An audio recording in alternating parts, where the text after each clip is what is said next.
जिंदगी में बंदगी तू करना है, जिंदगी बे बंदगी शर्मिंदा है, जिंदगी बे बंदगी शर्मिंदा है। दुनिया में हो दुनिया का तलबगार ना हो,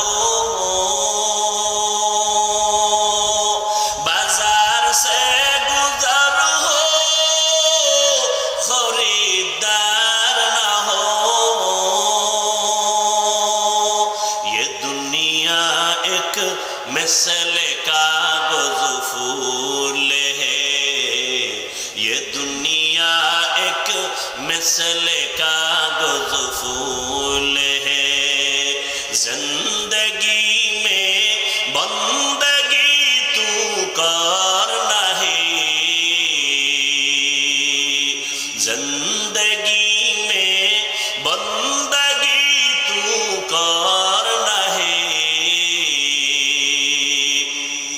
जिंदगी में बंदगी शर्मिंदा है, जिंदगी में बंदगी शर्मिंदा है, जिंदगी में बंदगी कुल बंदगी, बंदगी बे जिंदगी शर्मिंदगी।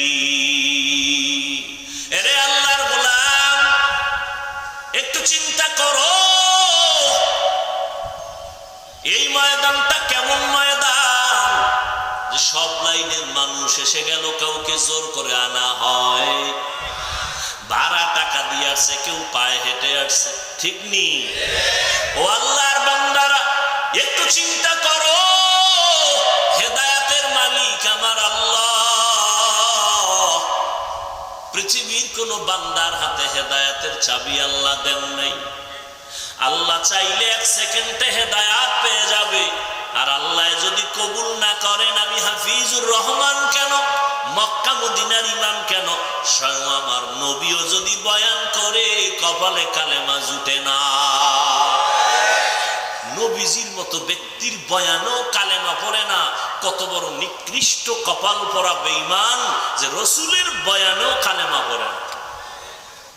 আর কপাল যদি ভালো হয়, তাহলে আমার নবীকে জবাই করতে আসিয়াও মুসলমান হয়ে যায়। এর নাম কপাল। এর নাম কি?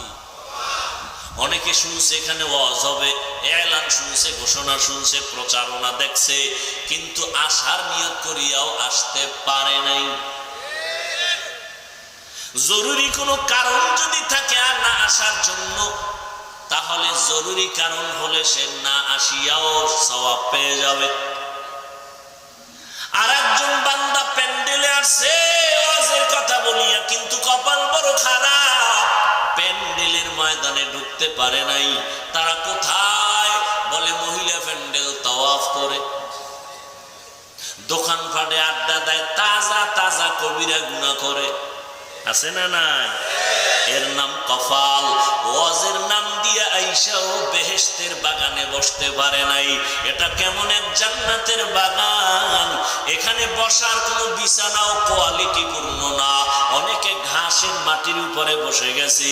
এরপরে এতগুলো মানুষকে নিয়ন্ত্রণ করার জন্য কোনো র্যাব নাই, পুলিশ নাই, আওয়াজও নাই। এই মুহূর্তে একটা টেলিফোন আসলেও ধরবে না, মেজাজ গরম হয়ে যাবে।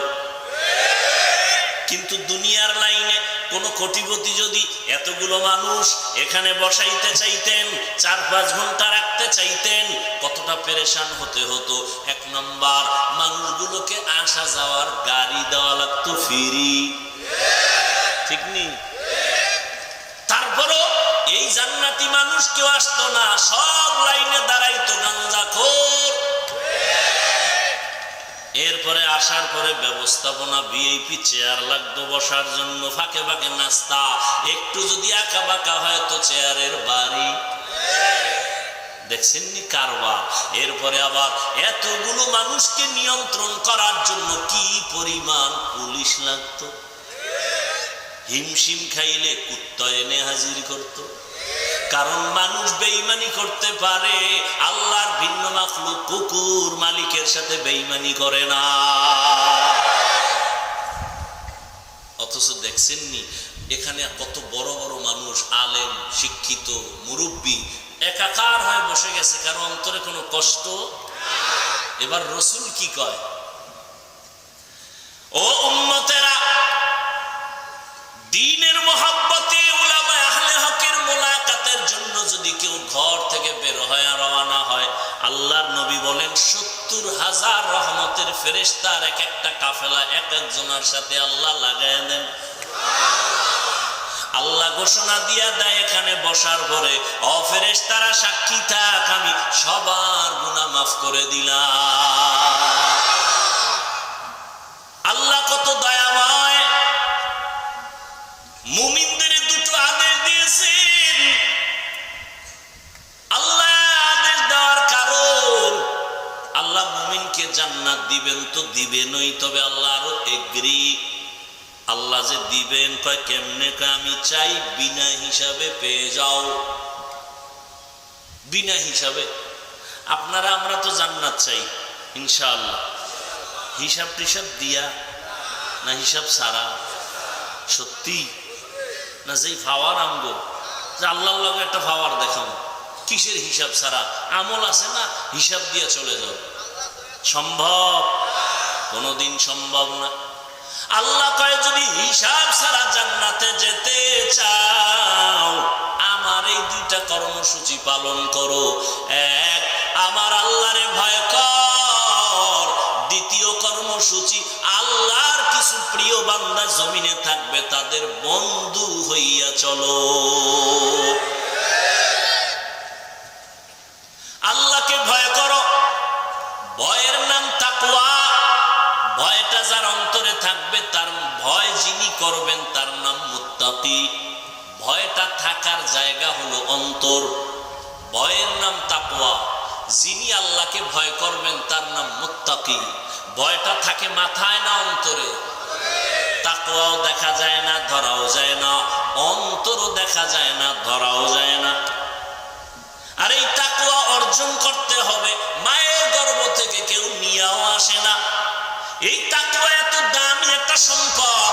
আল্লাহ কয় তাকওয়া যদি অর্জন করো, আমি আল্লাহ দুনিয়াতে পুরস্কার দিব ৬টা, আখিরাতে দিব আরো ২টা। সুবহানাল্লাহ। না কয়টা হইল টোটাল? ৮টা। আখিরাতের ২ পুরস্কারের প্রথম বিনা হিসাবে জান্নাত। আখিরাতের দ্বিতীয় পুরস্কার পর্দা ছাড়া ডাইরেক্ট আল্লাহর সাথে হবে মোলাকাত। এই বরকত কারা পাবে? কারা? এই যে একটু আগে বললাম, কারা পাবে? যারা মুত্তাকি। মুত্তাকি কারা? যারা আল্লাহকে। আচ্ছা, আমি যদি এখন আপনাদের জিজ্ঞাসা করি, আল্লাহকে আপনারা কারা কারা ভয় করেন, যদি জিজ্ঞাসা করি, একজনও কি হাত উঠানো বাদ রাখবে? পারলে পাও আলগি দিয়ে দিবে যে হুজুর আপনাদের থেকে আমরা আল্লাহরে বেশি ভয় করি, ঠিক না? অথচ এখানে এমন আশিকে রসুল আছে, ফজর পড়ে নাই, জহুর পড়ে নাই, আসর পড়ে নাই, মাগরিব পড়ে নাই, এশাও পড়ে নাই, এরপরও চাপাবাজি করে, দিল পরিষ্কার আছে না নাই? এখানে সুদের টাকায় ব্যবসা করে, আছে না নাই? সেও বলে আমি আল্লাহকে ভয় করি। সবাই বলে আমি আল্লাহকে ভয় করি। যে নামাজ পড়ে না সেও বলে ভয় করি, যে রোজা রাখে না সেও বলে ভয় করি। আসলে হাকিকতে আল্লাহকে কে ভয় করে এটা বুঝার দরকার। কারণ এই ভয়ের নাম তাকওয়া। এই তাকওয়া অর্জন যে করবে তার নাম মুত্তাকি। তাকওয়া অর্জন করা লাগবে, এটা দামি একটা সম্পদ। এই তাকওয়া যারা অর্জন করবে, ওই বান্দা বিনা হিসাবে জান্নাত পাবে। এত মর্যাদাবান একটা সম্পদের নাম তাকওয়া। ইন্না আকরামাকুম ইনদাল্লাহি আতকাকুম। আল্লাহ বলেন আমার কাছে সবথেকে দামি আর উপরে আর দামি নাই যারা তাকওয়াওয়ালা। আমি কোরআনটা এমন সুন্দর একটা কিতাব, কোরআন নামের কিতাব দান করলাম, তাওরাত আমি দিছি, জবুর আমি অবতীর্ণ করেছিলাম, ইনজিল অবতীর্ণ করেছি আল্লাহর পক্ষ থেকে। মুসা নবীর কাছে, ঈসা নবীর কাছে, দাউদ নবীর কাছে, ইব্রাহিম নবীর কাছে সহিফা আসছে, শীস আলাইহিস সালামের কাছে সহিফা আসছে। কোন কিতাব বর্তমান দুনিয়াতে ভেজাল মুক্ত নাই, কিন্তু আমার আল্লাহর কোরআন এমন একটা কিতাব, এটা কোন সিন্ধুকে তালাও দেওয়া নাই, আটকাইয়াও রাখে নাই। হিন্দু যদি ধরতে চায় টাকা না থাকলে কিনে দিব, কারণ এটা এমন একটা কিতাব যার মধ্যে ভেজাল নাই। ঢুকানোর জন্য অপচেষ্টা করেছে বড় বড় বেঈমান, আজও পর্যন্ত পারে নাই। ভুল বের করার অপচেষ্টা করেছিল বেঈমান, আজও পর্যন্ত একটা ভুল বের করতে পারে নাই। বরং বড় বড় বেঈমান কিছু কোরআনের কাছে মাথা নত করে মুসলমান হয়েছে। এটা এমন একটা কিতাব, যে কিতাবটা ধরলে বরকত, যে কিতাব দেখলে সওয়াব, পড়লে সওয়াব, যে কিতাবের আওয়াজটা কানে আসবে তাতেও সওয়াব। আমি বান্দার জামার কাপড় কত দামি বলে কোনো দাম নাই, পায়ের তলে ফালাইয়া ফিসো, কিন্তু নরমাল কাপড় কোরআনের সাথে লাগায়া দাও, দাম বেড়ে যাবে। দামি কাঠ দিয়া চেয়ার বানাইছি, কত ভিআইপি সিংহাসন, কোনো মূল্য নাই। নরমাল কাঠ দিয়া কোরআনের রেহাল বানায় দাও, দাম বাড়লো না কমলো। এমন একটা কিতাব আল্লাহ দান করেছেন, যেই কিতাবের মধ্যে কোনো সন্দেহের অবকাশ নাই। ও আল্লাহর বান্দারা, আল্লাহ কয় কিতাবটাও যে দিয়েছি একমাত্র যারা মুত্তাকি তাদের হেদায়েতের জন্য কোরআন দিয়েছি। যালিকাল কিতাবু লা রাইবা ফীহ। তাকওয়া অর্জন করার ঠিকানা দুইটা, একটা হলো রমজানের রোজার মাধ্যমে তাকওয়া অর্জন করো,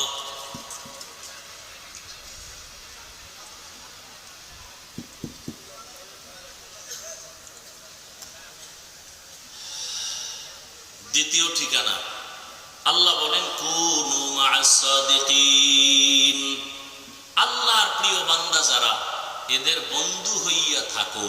কেন? কতক্ষণ? বলে তাকওয়া অন্তরে আসবে না যতক্ষণ। লিকুল্লি শাইইন মা'দিনুন ওয়া মা'দিনুত তাকওয়া কুলুবুল আরিফিন। প্রত্যেকটা ভালো জিনিসের একটা গোডাউন আছে, তাকওয়ার গোডাউন হলো আল্লাহর প্রিয় বান্দাদের কলব।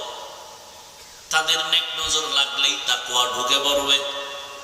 قال النبي صلى الله عليه وآله وسلم اتقوا فراسة المؤمن فإنه ينظر بنور الله।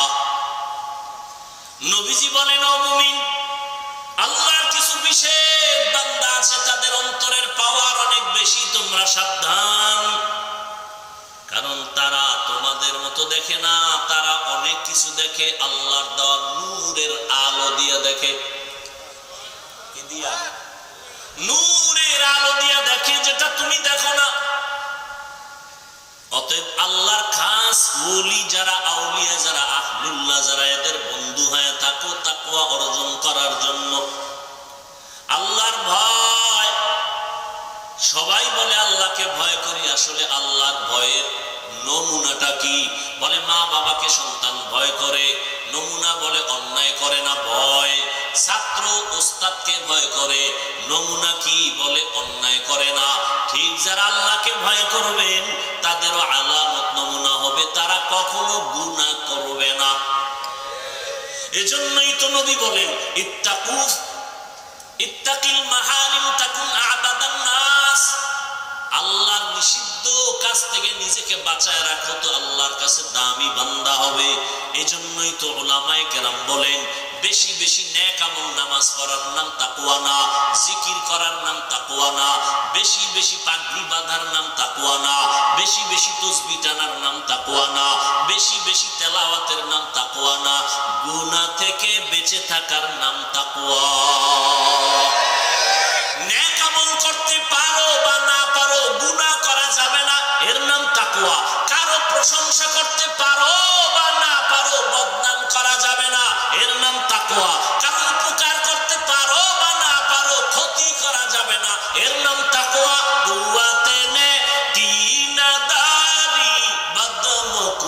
बर वजूदे कद सतम बे हद मकून। আল্লাহর ভয় অন্তরে জমা করো। এত বয়ান, এত বয়ান, এত বয়ান, এত বয়ান, ওই বয়ান লাগতো না। শুধু দৈনিক 1 ঘন্টা যদি বয়ান করতাম মাত্র 6 মাস, খ্রিস্টানদের কাছে হিন্দুদের পাড়ায় গিয়া অন্তরে সাক্ষী দেয় আল্লাহর রহমতে 6 মাসে দেশের হিন্দু মদিনার আশেক হয়ে যাইত। কিন্তু মুসলমানের দিনরাত 24টা ঘন্টা তাবলীগওয়ালারা বুঝায়, পীর সাহেবরা বুঝায়, ওলামায়ে কেরাম বুঝায়, এরপরও ফজরের আজান শুনে মসজিদে নামাজে যায় না। আল্লাহ তাআলা রাতের ঘুমটারে নষ্ট করে সারাটা রাত মোবাইল নিয়ে কবিরা গুনাহ, কবিরা গুনাহ, কবিরা গুনাহ। ও যুবক, চেহারাটার মধ্যে কোনো নূর নাই, কোনো আকর্ষণ নাই, আলো নাই। আরে মাওলার কাছে কি হাজিরা দিবা না? আজকে আমিও তোমার মতো পারতাম প্যান্ট শার্ট টাই লাগায়া দাড়ি কাইটা চলতে। কেন বাবা এত কষ্ট করি? টুপি মাথায় দিলে মাথা গরম লাগে, তোমার থেকে কম বুঝি না। দাড়ির কারণে যৌবনের ভাব চলে যায়, লম্বা জামাটা পরার কারণে গরম লাগে। এরপর কত লাইনে ডাইনে বামে গালাগালি। মাদ্রাসায় করে লাভ নাই, টুপি মাথায় দিয়া লাভ নাই, তাবলীগ করে লাভ নাই, কত বাজে কথা। আবার সারা দুনিয়ার বেঈমানরা এক হয়ে গেছে।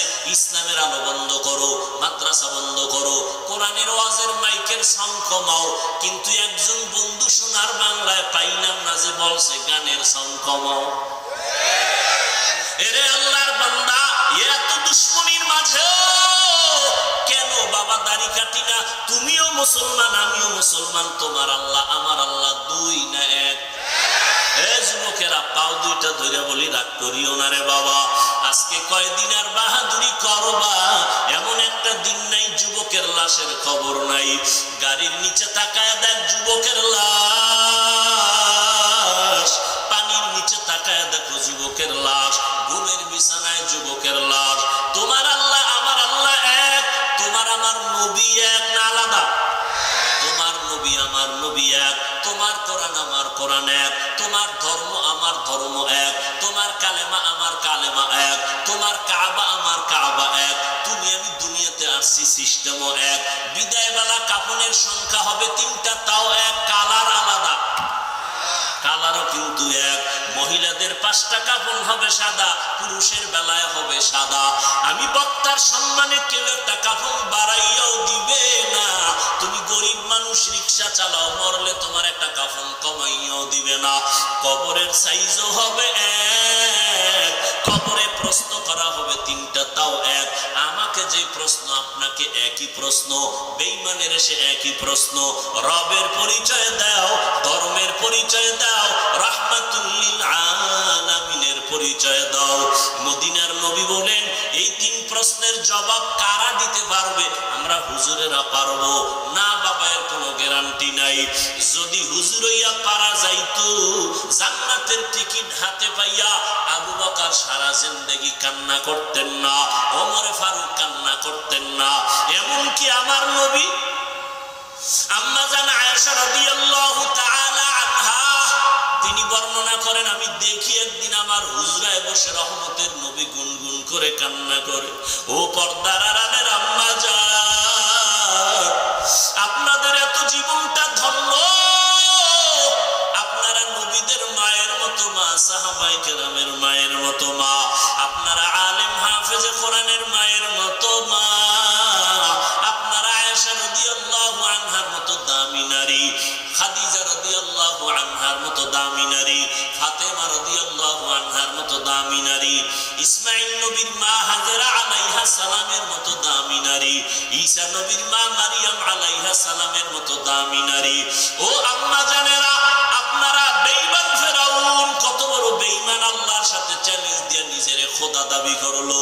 আল্লাহ কোরআনে আয়াত নাজিল করলেন, ফেরাউন বলে আনা রব্বুকুমুল আ'লা, আমি শুধু খোদা না, সবথেকে বড় খোদা। কিন্তু ওই ফেরাউনের ঘরে তার আপন স্ত্রীর নাম কি? আসিয়া আল্লাহরে এমন মোহাব্বতি করলো, রহমতের নবী বলেন কিয়ামতের দিন জান্নাতে আসিয়ার সাথে আমার বিবাহ হয়ে যাবে। ও পর্দার আড়ালের আম্মা জান, এই দুনিয়াতে আমি হাফিজুর রহমান যতই চালাকি আর বাহাদুরি করি না কেন, এই দুনিয়ায় যত সন্তান আছে ভালো, এসপি সাহেবের ব্যবহার ভালো, ডিসি সাহেবের ব্যবহার ভালো, এমপি চেয়ারম্যানের ব্যবহার ভালো, ওসি সাহেবের ব্যবহার ভালো, প্রফেসর সাহেবের ব্যবহার ভালো, ডাক্তারের ব্যবহার ভালো, ইঞ্জিনিয়ার সাহেবের ব্যবহার ভালো। আল্লাহর কসম, এই সব ভালো বান্দার কোনো বাহাদুরি না, সব পেছনে আম্মা জানের অবদান। এরে আম্মা জানেরা, আপনার সন্তান আপনি ডাক্তার বানায় যাবেন, কোনো বাধা নাই, ইঞ্জিনিয়ারিং পড়াবেন, বাধা নাই। ও যুবক বাবারা, আজকে তোমার আমার আল্লাহ এক, নবী এক, কোরআন এক, হাদিস এক, কাবা এক, ধর্ম এক, কালেমা এক, অথচ তোমার টুপি মাথায় দিতে লজ্জা লাগে, আর আমি টুপি মাথায় না দিলে লজ্জা লাগে। তোমার দাড়ি রাখতে লজ্জা লাগে, আর আমার দাড়ি কাটতে লজ্জা লাগে। তুমি কত বড় ভিআইপি মুসলমান! তুমি মসজিদে ঢুকতে লজ্জা পাও, আর আমি না ঢুকলে লজ্জা পাই। তোমার পর্দা করতে লজ্জা লাগে, আর আমার পর্দা না করলে লজ্জা লাগে। আসলে বিষয়টা একটু ভাবা দরকার। আমি কি বলে আসি না তুমি বলে আসো? একটু চিন্তা করো, কার পাল্লায় পড়িয়া নবীরে কাদাইতেছো? কার পাল্লায় পড়িয়া আজকে তুমি নবীর সুন্নতের জবাই করতেছো? ও যুবক, নখ কেমনে কাটবা? ওখানে কি মদিনার আদর্শ নাই? চুল কেমনে রাখবা? ওখানেও তো নবীর তরিকা আছে, বাদ দিলা কেন? নবীরটা কি খারাপ? অন্যেরটা ভালো, তো বলো, আমিও সেটা নিব। আর যদি বলো না হাফিজ ভাই, আমার নবীর ছাড়া আর কারো আদর্শ ভালো না, তাহলে বলবো পা দুটো আগাইয়া দাও। আমি পায়ে হাত দিয়ে বলবো, আমার নবীর আর কাদাইও না রে বাবা। তোমার মতো যুবক আমি যে এতক্ষণ চিল্লায় বয়ান করলাম, একবারও কিন্তু বলি নাই পাস করলি না দিলে জাহান্নামে যাবা, কওমি মাদ্রাসায় না পড়লে জাহান্নামে যাবা, তাবলীগ না করলে জাহান্নামে যাবা, একবারও বলি নাই রে বাবা। চরমনাই পীরের কাছে না গেলে তোমার জাহান্নামে যেতে হবে বলি নাই। বরং আমি তোমাকে সাহস দিয়ে গেলাম, স্কুল কলেজ ছাইরা হুজুর হও, তাও বলি নাই। বরং আমি সাহস দিয়ে বললাম, অন্তর থেকে দোয়াও করে গেলাম, আমি বান্দার আমিন কবুল না হলো এখানে বহু বান্দার আমিন কবুল হয়ে যাবে। স্কুলে পড়ুয়া বান্দা সারিও না, পড়ো, কলেজে থাকো থাকো, ডাক্তার হও, আল্লাহ কবুল করেন। তুমি ইঞ্জিনিয়ারিং পড়ো, আল্লাহ কবুল করেন। তুমি একজন প্রফেসর হও, দোয়া করি। তবে দাবি আমার একটা, ইঞ্জিনিয়ার হও, প্রফেসর হও, ডাক্তার হও, বেয়াদব হইও না। তোমার ব্যবহারে যেন কোনোদিন কোনো আলেম কষ্ট না পায়, তোমার ব্যবহারে যেন কোনোদিন মা বাবার অন্তরে কষ্ট না যায়, তোমার ব্যবহারে যেন কখনো কোনো মুরব্বীরা কষ্ট না পায়, কারণ অন্তরের বরদোয়ায় তুমি দুনিয়াতেই ধ্বংস হয়ে যাইবা। ও যুবক, জীবনে মাদ্রাসায় পড়ে নাই তোমার লাইনের যুবক, তাকাইয়া দেখো স্কুল কলেজে পড়িয়াও 5 বেলার নামাজ পড়ে দাড়িওয়ালা আছে না নাই? তুমি পারো না কেন? চালাকি কইরো না, কপাল ফুরছে এটা ভাবো। তোমার মতো যুবক রাস্তায় গাড়ি চালায়, ড্রাইভারি করে, এক বেলার নামাজও বাদ দেয় না। মনে মনে চিন্তা করো, বাবা তুমি কেন পারবা না? তোমার মতো যুবক সন্তান তাকায় দেখো, নদীর মধ্যে কাজ করে, ময়দানে কৃষি কাজ করে, নামাজ ছাড়ে না, তুমি কেন পারবা না? RAB, army, police, BDR, doctor, professor, engineer, নামাজি, এমপি, মন্ত্রী, চেয়ারম্যান, যুবক দিনদার অভাব নাই, তুমি কেন পারতেছো না? আসলে আমার মাওলা তোমার গুনার কারণে বেজার, মা বাবাও বুঝি তোমার উপরে বেজার। সারা রাত মোবাইল চালায়া জীবনটারে যৌবনটারে নষ্ট করে ফেলেছো। লেখাপড়া মা বাবার দোয়া ছাড়া আগাইতে পারো না। যেই মায়ের দোয়া ছাড়া আগাইতে পারবা না, সেই মায়ের সাথে ঝগড়া করো, তর্ক করো। আজকে আমি বক্তা হইয়াও চেষ্টা করি মা বাবার খেদমত করার জন্য। আর তুমি, তোমার বয়স 27 বছর, তুমি কত বড় নষ্ট! বাসায় গিয়া প্যান্ট শার্ট খুইলা ধুইয়া দাও, তোমার আম্মা চাকরানি ধুইয়া রাখবে, তুমি পারো না। অথচ তোমার উচিত ছিল নিজের কাপড়টাও নিজে ধুইবা, আম্মা জানেরটাও তুমি ধুইয়া দিবা, নিজের মশারিটা নিজে টানাইবা, আম্মা জানের মশারিটাও টানাই দিবা। দোয়া হাত উঠাইয়া করা লাগবে না। মায়ের কাজটা যদি করতাম মায়ের কলিজা ঠান্ডা হয়ে যাইত। আম্মা জান বলতো, হে মালিক আমার সন্তানটারে কবুল করে নাও। অথচ মায়ের সাথে কত জুলুম করো, কত খারাপ ব্যবহার করো। ও যুবক বাবারা, ও বৃদ্ধ বাবাজি, আপনার মতো কত বুড়া মানুষ লাঠি হাতে নিয়ে কষ্ট করে মসজিদে গিয়া 5 বেলার নামাজ পড়ে, আপনি কেন পারবেন না? ও পর্দার আড়ালের আম্মা জানেরা, বোনেরা, আপনাদের মতো কত মা কত বোন এখনো সমাজে আছে, ঘরে আছে, নামাজ ছাড়ে না, স্বামীর মাল হেফাজত করে, কোনোদিন খেয়ানত করে না, সন্তানগুলোকে আদর্শ মানুষ বানাবার চেষ্টা করে। ও বোনেরা, তোমার মতো কত বোন মোবাইলে সময় নষ্ট করে না, নামাজ পড়ে পর্দা রক্ষা করে চলে, তুমি কেন পারবা না? এখন থেকে তওবা করিয়া নাও। দুনিয়া কিছুই না রে বাবা, নিজের আপন স্ত্রী আপন না, নিজের আপন মা বাবা আপনার আমার কবরে যাবে না, ওই কবরে আপনি আমি একা, হাসরের ময়দানেও একা। আম্মা জান আয়েশা বলেন, নবী দেখি গুনগুন করে কান্না করেন। আমি জিজ্ঞাসা করলাম, নবীজি, আমি আয়েশা ছোট মানুষ, 6 বছরে আপনার সাথে বিয়ে হলো, 9 বছরে আপনার ঘরে আসছি, আমার বয়স কম, কোনো বেয়াদবি হয়ে গেল নাকি, কষ্ট পাইছেননি? নবী বলে, না রে আয়েশা, পাই নাই। তো কাঁদেন কেন? আল্লাহর নবী বলেন, ও আয়েশা, কিয়ামতের দিনের কঠিন অবস্থা আমার মনে পড়ে গেছে। এমন ভয়ঙ্কর অবস্থা হবে, আমার উম্মতের কি হালাত হবে সেই দিন। আম্মা জান বলেন, কেমন অবস্থা হবে কিয়ামতের দিন? বলে, এই জমিনটা হবে কিয়ামতের মাঠ, নারী আর পুরুষগুলো উলঙ্গ আল্লাহর আদালতে দাঁড়াবে, সূর্যটা মাথার উপরে চলে আসবে, জাহান্নামের গরম অপরদিকে আমার আল্লাহ রাগান্বিত আওয়াজ দিতে থাকবেন, লিমানিল মুলকুল ইয়াউম লিল্লাহিল ওয়াহিদিল কাহ্হার। এমন অবস্থা হবে, নবীদের কোনো গুনাহ নাই, তারাও কান্না শুরু করবেন। মুসা নবী বলবেন, আল্লাহ আমার উপায় কি হবে? ঈসা নবী উম্মতের কথা ভুলে যাবেন, নিজেকে বাঁচানোর জন্য কান্না করবেন। আদম নবী উম্মতকে ভুলে নিজের চিন্তায় কান্না করবেন। নূহ আলাইহিস সালাম তাই করবেন। আম্মা জান আয়েশা বলেন, উম্মতের কি উপায় হবে? আল্লাহর নবী বলেন, ও আয়েশা, সর্বশেষ ওই কঠিন সময় উম্মতেরা আমাকে তালাশ করা শুরু করবে। ওই কঠিন সময় নবী আপনারে কোথায় পাবে? নবী বলেন, আমি তখন আমার মালিকের কুদরতি মাকামে মাহমুদে সিজদায় পড়ে কাঁদবো। মুসা নবী কাঁদবেন, আল্লাহ আমারে বাঁচাও। ঈসা নবী কান্না করবেন নিজের জন্য, আর আমি যে কান্না করব একবারও বলবো না আল্লাহ আমারে বাঁচাও। আমি আল্লাহর আদালতে কাঁদবো আর বলবো, আল্লাহ আমার উম্মতের বাঁচাও, আমার একটা উম্মত যেন জাহান্নামের আগুনে না যায়। ও আল্লাহ, আমার উম্মতগুলোরে বাঁচাও।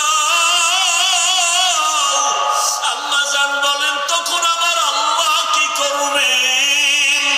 আল্লাহর নবী বলেন, তখন আল্লাহ আমাকে বলবে, নবী আপনি কাঁদবেন না, মাথা উঁচু করেন, আপনার সুপারিশের অধিকার দিলাম, উম্মত গুলো ধইরা ধইরা আপনি বেছে বেছে জান্নাতের দিকে নিয়ে যান। আমি তখন খুশি হইয়া উম্মত গুলো বাছাই করে জান্নাতের দিকে নিব। হাউজে কাউসারের সামনে লাইনে দাঁড় করাই আমি নিজ হাতে কাউসারের পানি দিব। আম্মা জান আয়েশা বলেন, নবী, কোটি কোটি কোটি হাজার লাখ কোটি মানুষ থাকবে ওখানে, আপনার উম্মত চিনবেন কি করিয়া? নবী বলেন, ও আয়েশা, আমার উম্মত যারা 5 ওয়াক্ত নামাজ পড়বে ওযু বানাইয়া, কিয়ামতের কঠিন দিন ওযুর জায়গাগুলো নূরের আলোতে ঝলমল করতে থাকবে। আমি দেখে দেখে আমার উম্মতগুলো জান্নাতের দিকে নিয়ে যাব। ও আল্লাহর বান্দারা, ওই দিন যদি তুমি বেনামাজি হইয়া দাঁড়াও, নবীর সুন্নতের জবাই করা অবস্থায় দাঁড়াও, আমার নবীর কাছা কাতারে যেতে পারবা না। এখনো সময় আছে, তওবা করে নাও।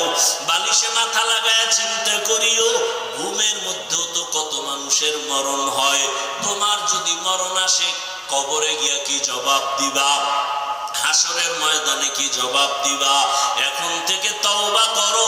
তবে শুরুতে আমি বলেছিলাম, আল্লাহ যাকে কবুল করবেন সে তওবার দরজা পাবে, আর আল্লাহ যারে কবুল করবেন না, আমি বান্দা কেন নবীজির বয়ানও কালেমা কপালে আসবে না। আর আল্লাহ যদি কবুল করেন, নবীজিকে জবাই করতে আসিয়াও কালেমা পড়ে নিবে। ঠিক এই জমিনে কিছু মানুষ আবু জাহালের মতো শক্ত অন্তর গুনাহগার, যতই বয়ান শুনুক দিলটা নরম না করিয়া বাইরে গিয়া আরো বিরোধিতা করে গুনাহগার হবে। আর একদল আল্লাহর বান্দা গুনাহ নিয়ে প্যান্ডেলে ঢুকার পরে হঠাৎ করে চোখে পানি আসবে, হায় আমি করলাম কি, কত জীবনে নামাজ বাদ দিলাম, রোজা রাখলাম না, বেপরদায় চললাম, কত মানুষের উপরে জুলুম করলাম, মা বাবারে কত কাঁদাইলাম। হঠাৎ এগুলো মনে করিয়া চোখের পানি ছেড়ে বলবে, আল্লাহ জীবনে আর অন্যায় করবো না, নামাজ ছাড়বো না, দাড়ি কাটবো না, বেপরদায় চলবো না, মা বাবাকে কষ্ট দিব না, ওলামায়ে কেরামের পরামর্শ নিয়ে নবীজির তরিকা মেনে চলবো। আল্লাহ হেদায়েতের দরজা তার জন্য খুলে দিবেন। জানি না কার অন্তরের কি হালাত। আল্লাহর ভয় যদি অন্তরে আসে, তওবার নিয়ত যদি কারো অন্তরে থাকে, মরিয়া গেল নামাজ ছাড়বা না রে যুবক বাবারা, জীবনে আর বেপরদায় চলবা না, মা বাবাকে কষ্ট দিবা না, ওলামায়ে কেরামের পরামর্শ নিয়ে নবীজির তরিকা মেনে চলবা। তওবা করার মতো যদি কারো অন্তর তৈরি হয়, মুনাফিকি যদি না থাকে, খাঁটি তওবার নিয়ত যাদের আছে, দুটো হাত আমার আল্লাহকে দেখাইয়া দাও। আয় আল্লাহ হাতগুলো কবুল করে নেন, তওবা কবুল করে নেন, তওবার উপরে মজবুত হইয়া মৃত্যু পর্যন্ত চলার তৌফিক দান করেন, আমিন। আলহামদুলিল্লাহি রাব্বিল আলামিন, ওয়াসসালাতু ওয়াসসালামু আলা সাইয়্যিদিল আমবিয়া ওয়াল মুরসালিন ওয়া আলা আলিহি ওয়া আসহাবিহি আজমাইন। নবীজির হাদিসে আছে, যারা দোয়া করার সময় শুরুতে তিনবার ইয়া আরহামার রাহিমিন পড়িয়া দোয়া শুরু করবে, তাদের দোয়া খালি ফেরত যাবে না। মুহাব্বতে পড়েন, ইয়া আরহামার রাহিমিন, ইয়া আরহামার রাহিমিন, ইয়া আরহামার রাহিমিন, রব্বিরহামহুমা কামা রাব্বায়ানি সাগীরা। اللهم إنك عفو كريم تحب العفو فاعف عنا. اللهم إنا نسألك رضاك والجنة ونعوذ بك من سخطك والنار. اللهم إنا نعوذ بك من البرص والجنون والجذام وسيء الأسقام. ربنا ظلمنا أنفسنا وإن لم تغفر لنا وترحمنا لنكونن من الخاسرين. ربنا آتنا في الدنيا حسنة وفي الآخرة حسنة وقنا عذاب النار. ربنا لا تزغ قلوبنا بعد إذ هديتنا وهب لنا من لدنك رحمة إنك أنت الوهاب. ربنا وآتنا ما وعدتنا على رسلك ولا تخزنا يوم القيامة إنك لا تخلف الميعاد. رب زدني علما رب اشرح لي صدري ويسر لي أمري واحلل عقدة من لساني يفقه قولي. ودير মালিক কুদরতের নজর দিয়ে তাকায় দেখেন, খোলা আকাশের নিচে আপনার বান্দারা হাজির। কত উলামায়ে কেরাম, কত মুরব্বী হাজী সাহেব দাড়িওয়ালারা, আমার কলিজার কত ব্যবসায়ীরা, চাকরিজীবীরা, পর্দার আড়ালে কত মা বোনেরা, আমার কলিজার যুবক আর ছাত্র ভাইরা হাত তুলেছেন।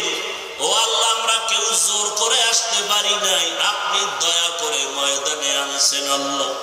আমরা গুনার কথা স্মরণ করে আপনার দরজায় ভিক্ষুকের মতো দুর্বলতা প্রকাশ করতেছি। দুনিয়াতে যেদিন আসছিলাম কত পবিত্র, মা বাবা কত খুশি আর আনন্দ করেছিলেন। আজকে সেই পবিত্র জীবনটা গুনার দ্বারা নাপাক হয়ে গেছে।